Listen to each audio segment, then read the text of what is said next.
여기는 수원 공동체 라디오. 지금은 김덕년의 행복한 학교 이야기.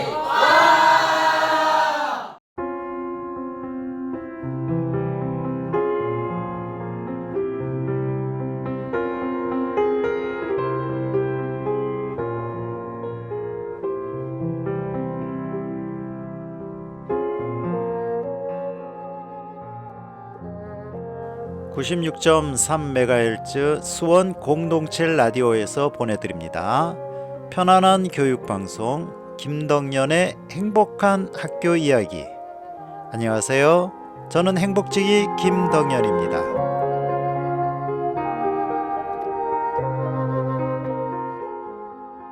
수원 특례시가 좋은 행사를 마련했네요. 5월 수원 연극축제 숲속의 파티라는데요. 거리예술, 서커스, 연극, 거기에다 공중극 21개나 된다는데요. 21개의 국내의 작품들은 물론 플리마켓, 업사이클 체험까지 우와 엄청 많네요. 수원 연극축제 5월 18일부터 19일까지 이틀 동안 봄 기운 가득한 경기 상상 캠퍼스에서 펼쳐집니다. 5월은 가정의 달이잖아요. 초록과 웃음이 가득한 숲속 파티에서 가족들이 모두 함께 완연한 봄 기운을 만끽하시면 좋을 것 같아요.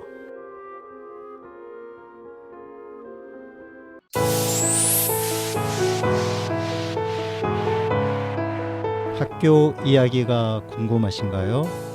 김덕년의 행복한 학교 이야기.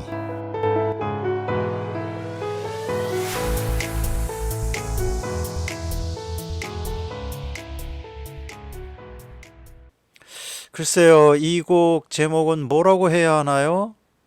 저는 지금 3, 4라고 했는데 3 느낌표? 4 느낌표? 아니면 3 and 4? 글쎄요. 5월은 행사가 참 많죠. 수원에서 하는 연극축제 꼭 기억하세요. 행복학교 1교시는 전화 연결 시간입니다. 행복학교 전도사이자 혁신학교 졸업생 이야기를 들려주시는 분 차원 기자님이 나와 계십니다. 전화 연결해 보죠. 혁신학교 아이들.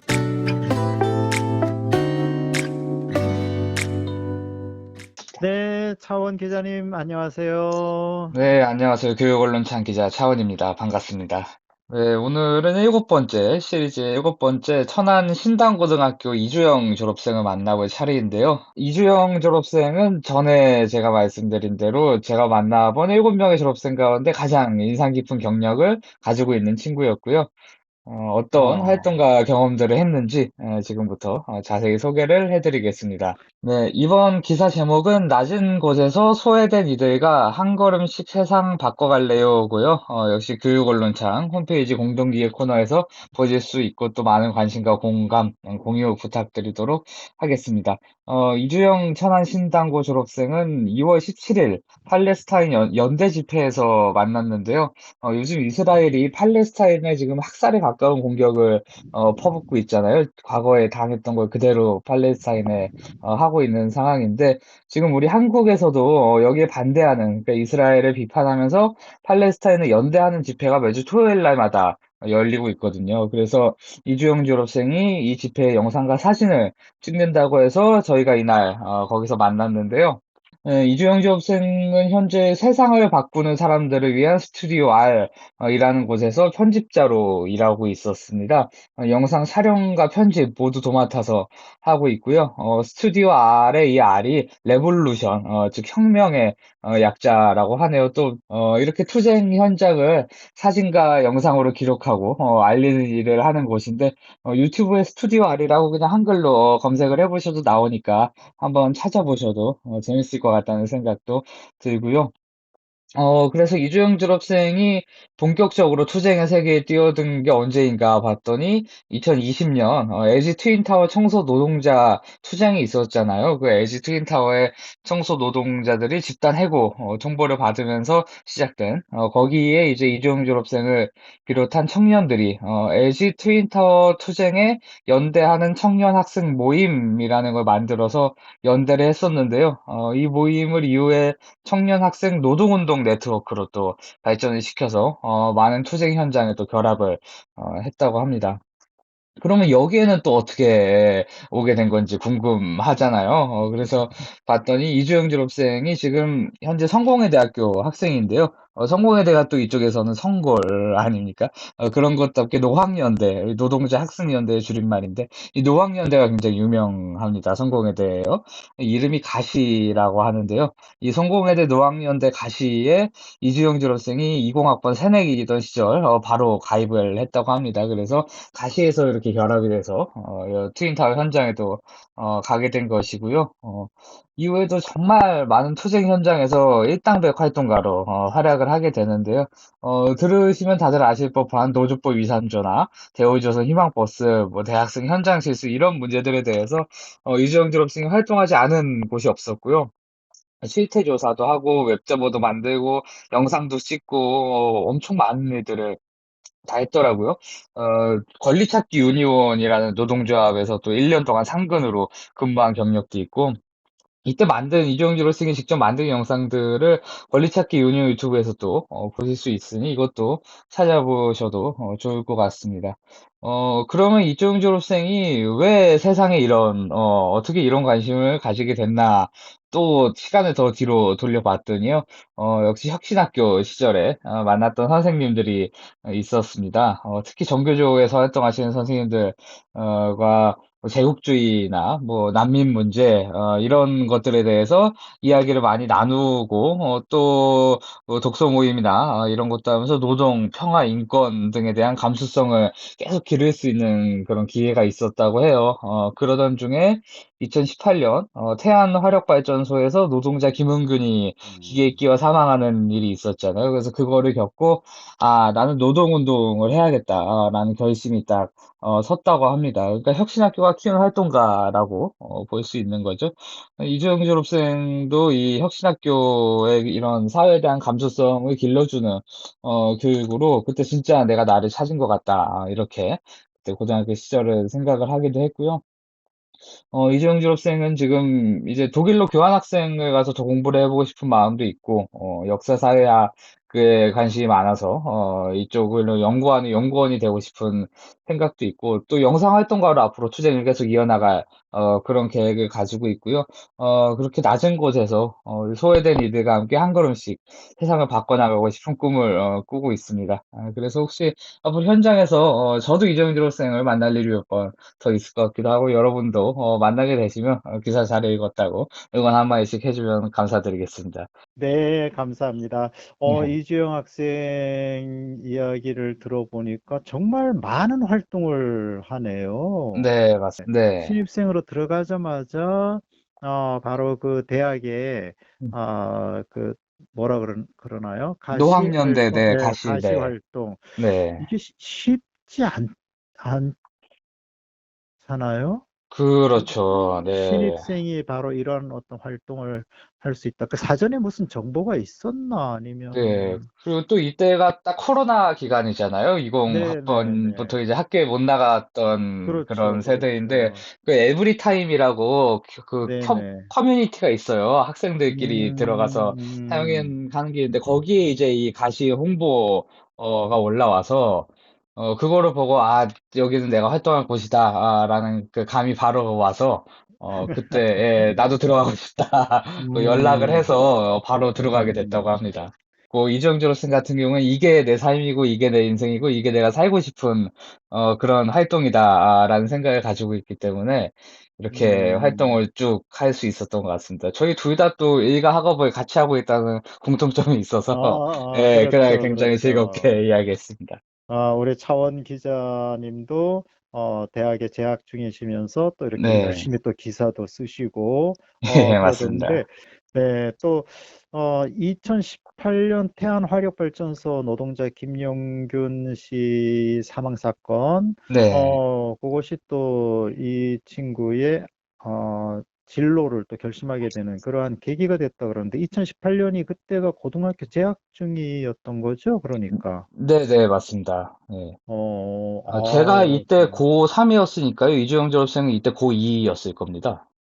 우리 이주영 친구 정말 지치지 않고 꾸준히 네. 계속해서 이렇게 기록으로 좀 남기고 사회 문제에 관심을 가지면 좋겠다 이런 생각을 좀 해봅니다. 네, 앞으로도 또 되게 잘할 것 같다는 생각이 들었던 게요. 사실 이렇게 네네. 열심히 활동하시는 분들 중에 이게 세상이 잘 안 바뀌잖아요. 예, 그렇죠, 그래서 그렇죠. 좌절하시고 이제 또 떠나시기도 하고 그런 경우들이 많은데, 음, 저랑 되게 비슷한 생각을 가지고 있더라고요. 한 걸음씩 음, 나가는 게 의미가 있다. 당장은 이게 되지 않더라도. 그래서 그 어, 말이 얼마 전에 돌아가신 고 홍세아 선생님을 제가 2012년에 취재 현장에서 뵌 적이 있었는데, 그때 제가 사인 네네. 받으려고 책을 들고 갔거든요.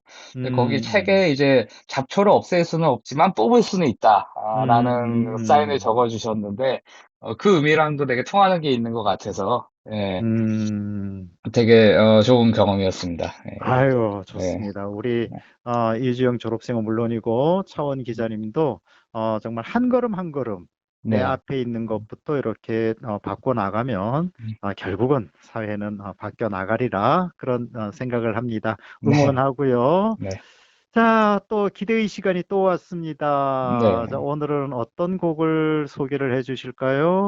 네, 오늘의 추천곡은 아마 이 내용을 들으면서 예상을 하신 분도 계실 것 같은데요. 제가 기사랑 관련 있는 선곡들을 쭉 해왔으니까요. 네, 음, 팀 캐스천의 그 샘물 쓰지 마라, 라는 노래입니다. 많은 분들 아마 아실 것 같은데요. 네. 네네. 2010년에 당진의 한 철강업체에서 노동자가 그 1000도가 넘는 쇳물이 담긴 전기 용광로에 네네. 빠져서 사망한 일이 있었잖아요. 이제 그 기사에 네네네. 달린 댓글을 가사로 해서 멜로디를 붙여서 만든 노래인데요. 또 2020년에 중대재해처벌법 제정을 요구하는 목소리를 함께 이렇게 나오고 그 당시에 또 많이 불리기도 했던 노래인데, 예, 그 쇳물 쓰지 마라. 산재 피해자들을 추모하면서 함께 들어보면 좋을 것 같습니다. 네. 네, 팀 퀘스천의 그 샘물 쓰지 마라 합창 네, 버전으로 네, 맞습니다. 들어보겠습니다. 네, 차원 기자님 오늘도 수고 많으셨습니다. 네, 고맙습니다. 네, 고맙습니다.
지금 여러분은 수원공동체 라디오 김덕년의 행복한 학교 이야기를 듣고 계십니다. 대한민국과 러시아가 이어지는 지금 방과후 학교가 시작합니다.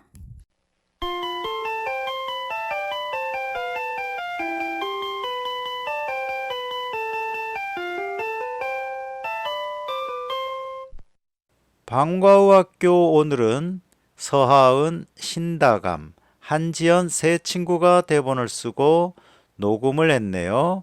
러시아인들은 추운 겨울을 어떻게 날까요? 세 친구들이 들려드립니다.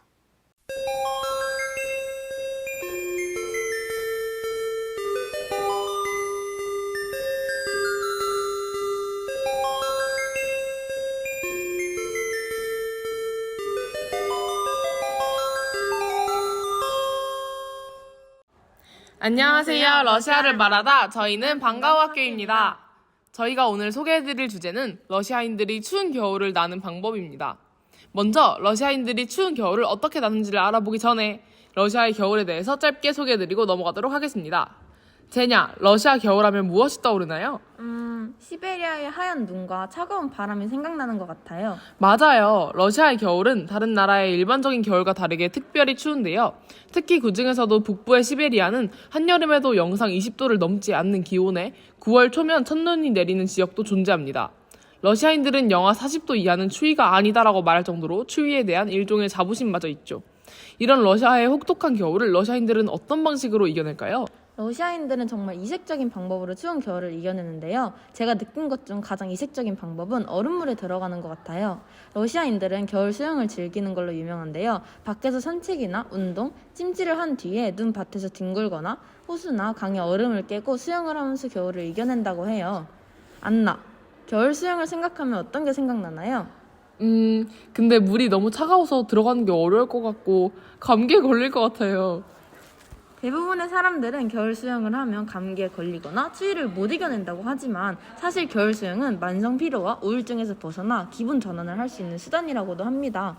또한 러시아인들은 한번 얼음 구멍에 들어가 보면 그 재미와 황홀함을 또 느끼고 싶어서 반드시 다시 들어가 보고 싶다고 하네요. 겨울 수영 다음에는 따뜻한 사우나를 즐기는데요. 우리나라 동네 곳곳에 대중 목욕탕이 있듯이 러시아에서도 동네마다 러시아식 사우나, 바냐가 있습니다. 러시아식 목욕탕 바냐에서는 목욕보다는 사우나, 즉 건식 사우나를 주로 이용합니다. 바냐 중에서도 역사와 전통을 자랑하는 유명한 바냐가 있어 러시아 관광 명소로 추천합니다. 그렇다면 러시아의 난방기구에 대해 알아볼까요? 한국에 온돌이 있다면 러시아에는 페치카가 있습니다. 페치카는 러시아식 벽난로로 아궁이 안에 밀가루 반죽 등을 넣어 오븐처럼 굽거나 냄비 등을 아궁이 앞이나 위에 놓아 데우기도 합니다. 우리나라에서도 과거 국군 막사에서 페치카를 사용했다고 해요. 다음은 러시아인들의 옷차림에 대해서 소개해드리도록 할게요. 안나, 한국에서는 겨울에 주로 추위를 막기 위해 어떤 옷을 입죠? 한국에서는 롱패딩을 주로 입죠. 맞아요. 하지만 러시아는 모자나 장갑 등으로 겨울을 난다고 하네요. 장갑으로는 바레시키라고 불리는 벙어리 장갑을 착용하는데요. 도톰한 바레시키는 냉기로부터 두 손을 따뜻하게 보호해준다고 합니다. 또한 러시아에서는 할머니가 손주를 위해서 직접 바레시키를 떠준다고도 하네요. 손을 따뜻하게 보호하면 발도 따뜻하게 보호해야겠죠? 러시아에서는 발렌키라고 불리는 덧신을 신는데요. 양모 펠트로 만든 덧신은 발을 따뜻하게 감싸줍니다. 하지만 방수가 되지 않고 밑창이 없어서 고무 덧신이라고 불리는 갈로시와 같이 신는다고 해요. 안나, 러시아인들은 겨울을 나기 위해서 털모자를 쓴다고 들었던 것 같은데 어떤 모자를 쓰나요? 러시아인들은 귀덮개 모자인 우샨카를 쓴다고 해요. 우샨카는 귀덮개가 달린 모자로 러시아로 귀를 뜻하는 우시에서 비롯되었다고 합니다. 요즘은 인조 모피로 된 소박한 모자로부터 담비 모피로 만들어진 고급 제품 등 다양한 우샨카를 볼 수 있어요. 다음은 추운 겨울 러시아에서 사용할 수 있는 간단한 회화를 소개시켜 드릴게요. 아지바이찌 찌플로, 따뜻하게 입고 다니세요 라는 뜻입니다. 이번 겨울 여러분의 친구에게 러시아어로 따뜻한 인사를 건넬 때는 아지바이찌 찌플로 라고 하시면 됩니다. 네, 여러분들이 러시아와 좀 더 가까워졌길 바라면서 저희는 이만 인사드리겠습니다. 지금까지 방과학교였습니다. 서하은, 신다감, 한지연 세 친구들이 들려드린 러시아인들의 겨울나기, 옷차림, 난방, 겨울 수영 등을 들었네요. 삽입된 곡은 더 크로스의 포임 인디 윈드, 바람의 시였습니다. 학교와 영화.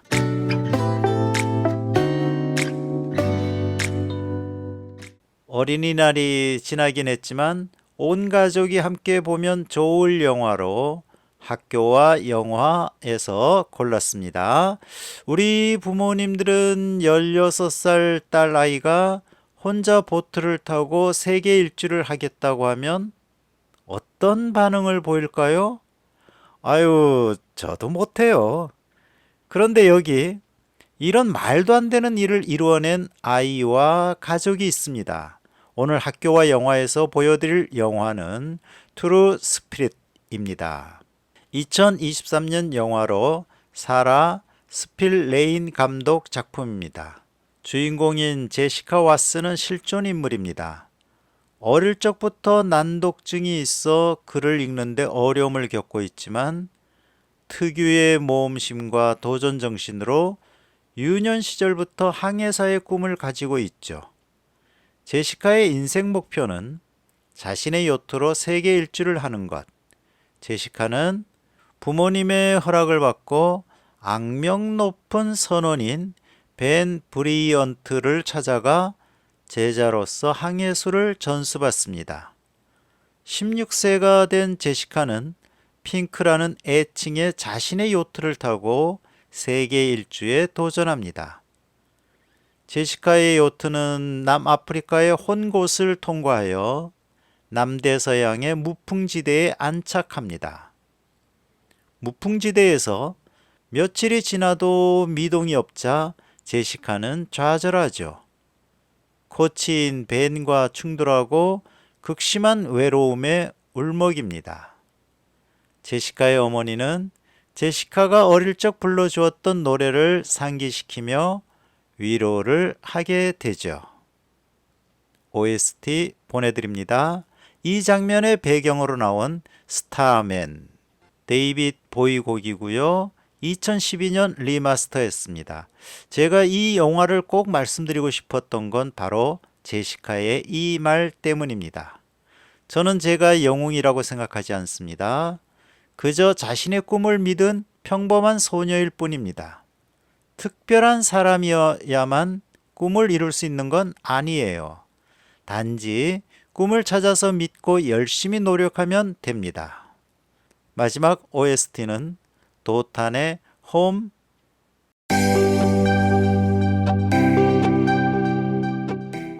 일상이 힘드신가요? 일상이 지루하신가요? 지금 바로 편하게 누우세요. 그리고 눈을 감으세요. 당신의 휴식이 되어드릴게요. 누가? 수원 공동체 라디오 소온 FM 96.3 메가헤르츠.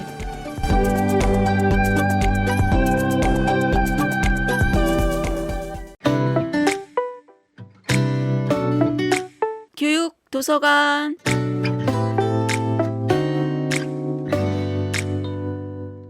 여기는 교육도서관입니다.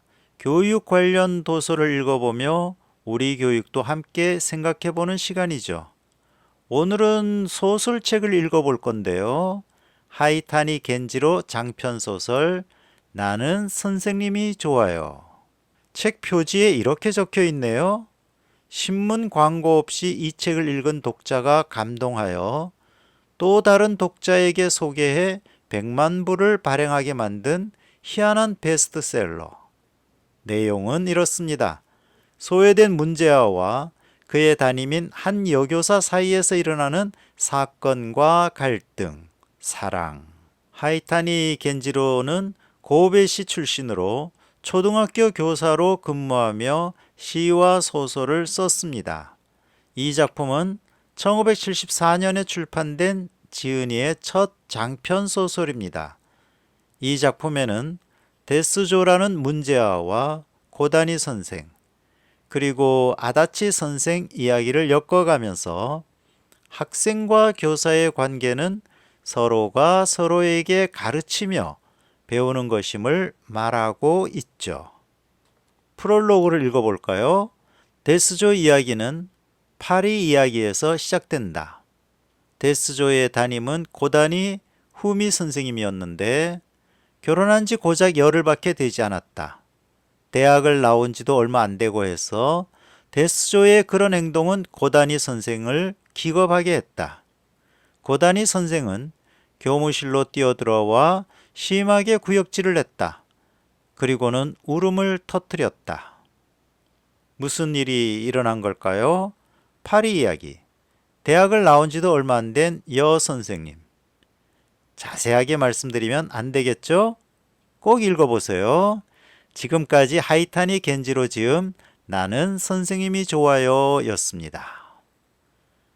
새싹 들이다 듣고 옵니다. 제1회 MBC 창작 동요제 대상 수상작으로 이수진이 들려드립니다.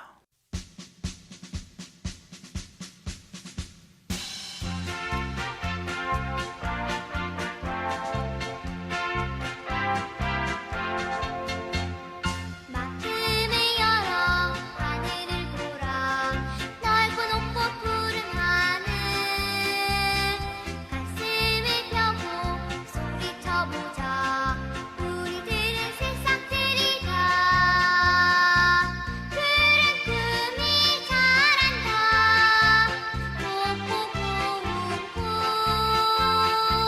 둘이 둘씩 떠간다 구름이 되어 너른 발판을 달려나가자 씩씩하게 나가자 어깨를 걸고 함께 나가자 발 맞춰 나가자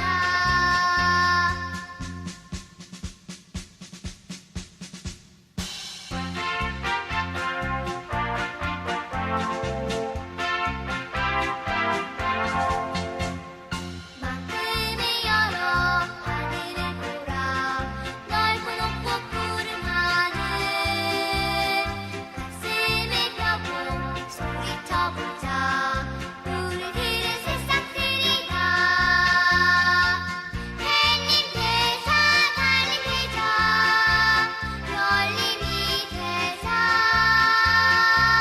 너는 세상 불밝힌 금빛이 되자 무지개 빛깔 아름다운 꿈 모두를 찾으라 너와 나 함께 우리가 되어 힘차게 나가자 이맘때 듣기에 딱 좋은 곡이네요. 노래를 부른 이수진의 목소리도 상큼하고요. 이런 기분, 마음 안고 그대로 마지막 교시로 갈까요? 지구를 구하는 수업 시간입니다. 지구를 구하는 수업.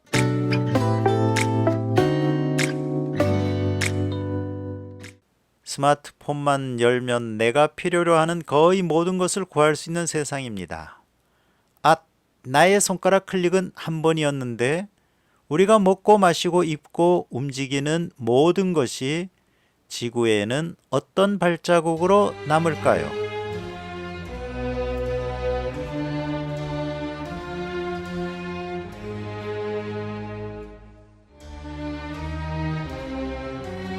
탄소 발자국. 발자국이 남는다 했는데 보이지 않습니다. 위험하다고 하지만 얼마나 위험한지 인식하기 어렵습니다. 매일매일 내가 남기고 있습니다.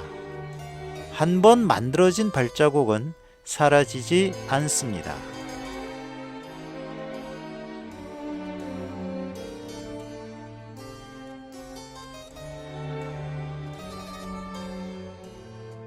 탄소 발자국에 관해 말은 많이 들었는데 막상 수업하려고 하면 무엇부터 해야 할지 막막하기도 합니다.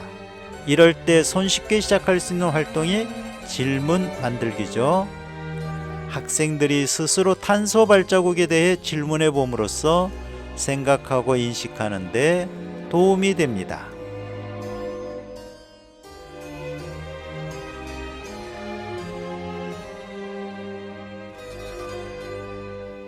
이런 수업 어때요?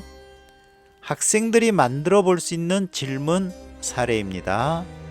탄소가 사람인가? 발자국이 어떻게 만들어질까? 보이지 않는데 어떻게 발자국이 생길까? 얼마만큼 위험한 걸까? 위험하다는데 왜 그걸 위험하다고 인식하지 못할까? 나도 탄소 발자국을 남기는 걸까? 내가 무엇으로 탄소 발자국을 남기는 걸까?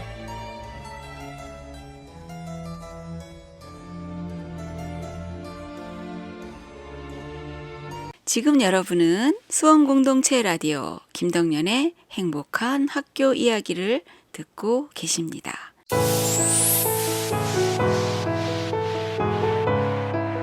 학교 이야기가 궁금하신가요? 김덕년의 행복한 학교 이야기.